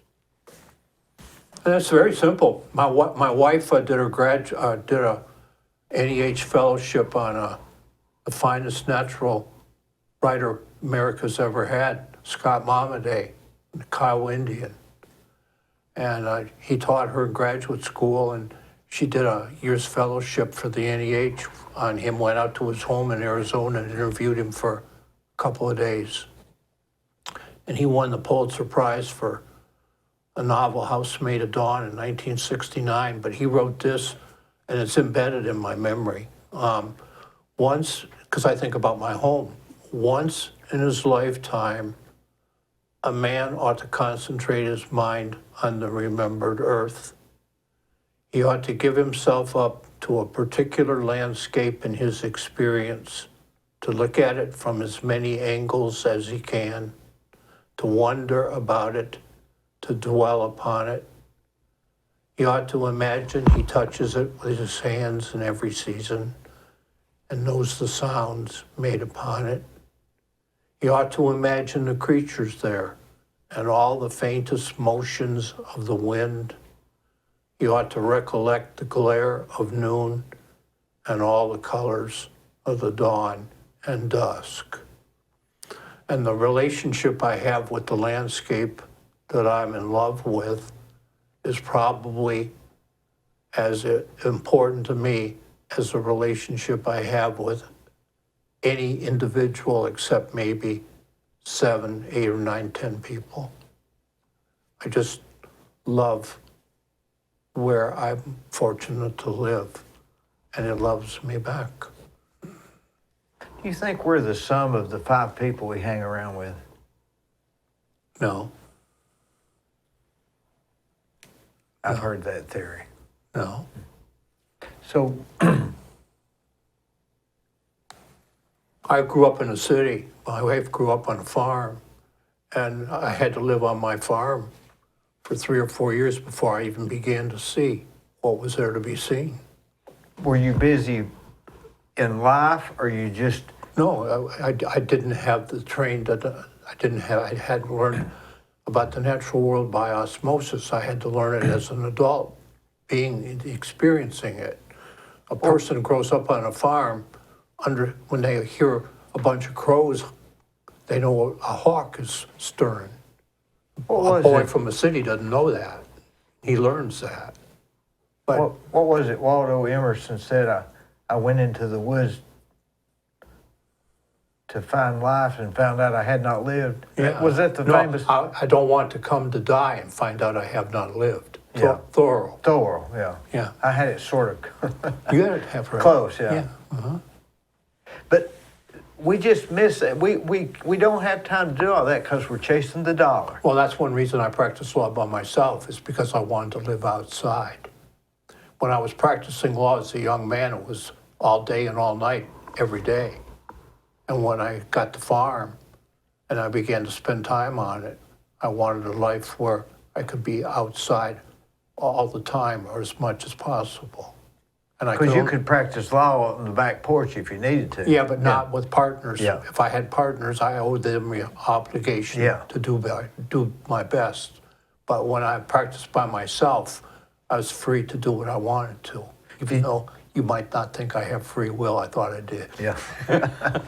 Well, I said I wonder about free will. But wondering if we have free will, that's not a lot of people don't think we do. I know. I mean, that's not a new theory. That's a common thought. Well, that was the thought of everybody for 1,000 years. From the fall of Rome until the Renaissance, if you thought you had free will, you were crazy. Right. You were a child of God, and you had believed in God. If you did, you were an evil person and didn't deserve to live anymore. Well, I still believe that we're a child of God, but I'm just not so certain we have all that much free will, if any.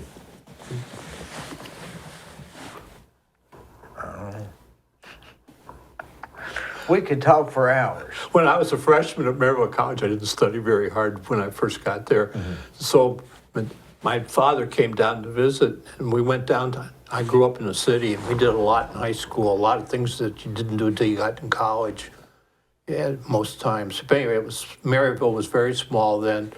My dad came down. We walked downtown one night to get a hamburger at a little place.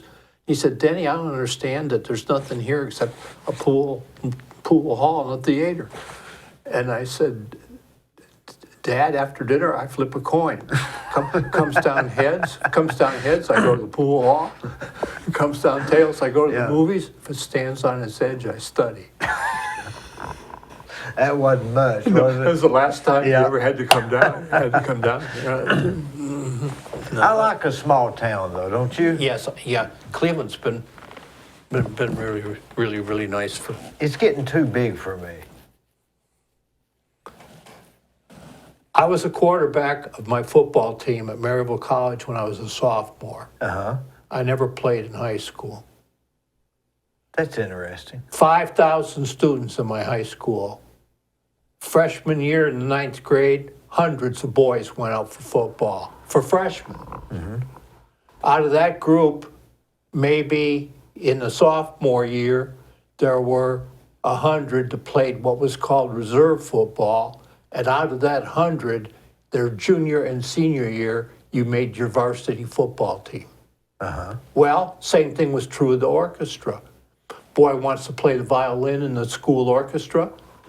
100 people try out, well, not 100, 20 people try out for one position playing the violin or the trombone. Well, what kind of chance does a young person have to develop their talent if they're one of 5,000 students in a high school? I went to school as a freshman and a sophomore from 12:30 to 4:30, and as a junior and a senior from 8 to 12:30. No study halls. You did it at home, or if you didn't do it, you didn't pass. You didn't get the work done. That's how crowded it was. And you had to be super at anything to even get a place on a school team of any kind. Glee club, But no matter what it orchestra, don't make any difference what it was. And then I got to Maryville College, 1,000 students altogether. I think I'd like to try football. You hadn't played football in high school? Never. How big were you? 175 pounds, 6'1". So you were thin. Were you left-handed? Right-handed. I loved the game. I played hockey when I was a boy. In Michigan, I had a nice rink in my backyard. It's one of the reasons I went south to go to college, is I knew that Did you call your own plays, or did the coach call them? No, I called them. Who designed them? The coaches did. Yeah. Before the season started, we came to school early to practice twice a day, only about 10 days before the other kids got there. And at the end of the year, at Thanksgiving, we put everything up. There were no scholarships. There was no winter workouts. There was no spring football practice. Nothing. We played for fun. When next August came around, we were ready to go back and play. And we had a wonderful time. It was a wonderful experience. I loved it. Now it's a little different, isn't it? Oh, man. Yeah. Did you, when you worked for Colonel Corn, No, I didn't work for Charlie. Charlie. Did you ever go against Conrad Fennell? Conrad Fennell was the best lawyer in Cleveland I ever went against. Was he tough? He was better than a good lawyer. There were two lawyers in Cleveland that were so devoted to the law that nothing else could satisfy them. He was one and Jack Whitson was the other. They put the law ahead of everything, including their families, civic engagement, everything. Nothing consumed them but the practice of law. Conrad would smile I went to a couple of his trials, he'd just smile at the jury, they just love him. Oh, he was good. Does that help? Yeah, sure.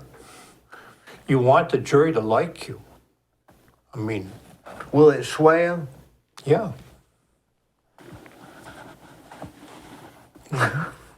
So that's He important. and I went to it a lot.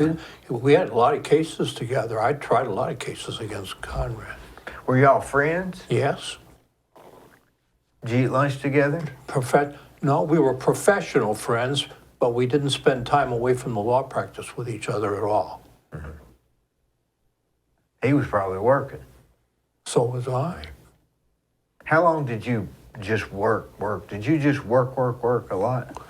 When I started out, Dee, I worked Monday, Tuesday, and Wednesday all day.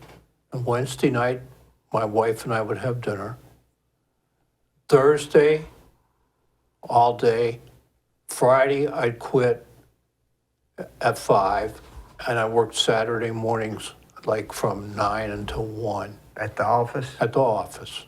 And sometimes a lot I'd come in on Sunday because it was a 4-hour period when there were no calls and nobody. And when you're the youngest person in a law firm, there's never a bad set of facts that come in the door when you're the youngest lawyer in a law firm because they chase shovel them to anything. you. Yeah, you would check. Right. How many years did you work that much? The whole time until I went to Switzerland, that was 6 years. 1969. When you came back, had you just had enough with that many hours in law, or did you just want some flexibility? You mean when I came When back? you came back from Switzerland, that's when you went into practice yourself, right? Yes, I opened an office in Polk County in a bank in Benton. And then I opened one in Cleveland. 2 offices? Yeah, I had an office in each county by myself. And then a year later or so, John Hagler and I started practicing together. He left the DA's office. We started together. You didn't feel the pressure to work all the hours like you did with the other firm then? Not that same kind of pressure, but I felt pressure because I was trying to make a living for my wife and I and starting a law practice. But not pressure from Hagler? No. No, nothing like that? No. Well, I know he had a daughter being born. Right when the first month we practiced together, his first child was born. And I felt pressure to make a good living for them as well as for me, my wife. If you had it to do all over again, would you have gone into law? Yes. Wouldn't change anything? No. I'm a lucky man.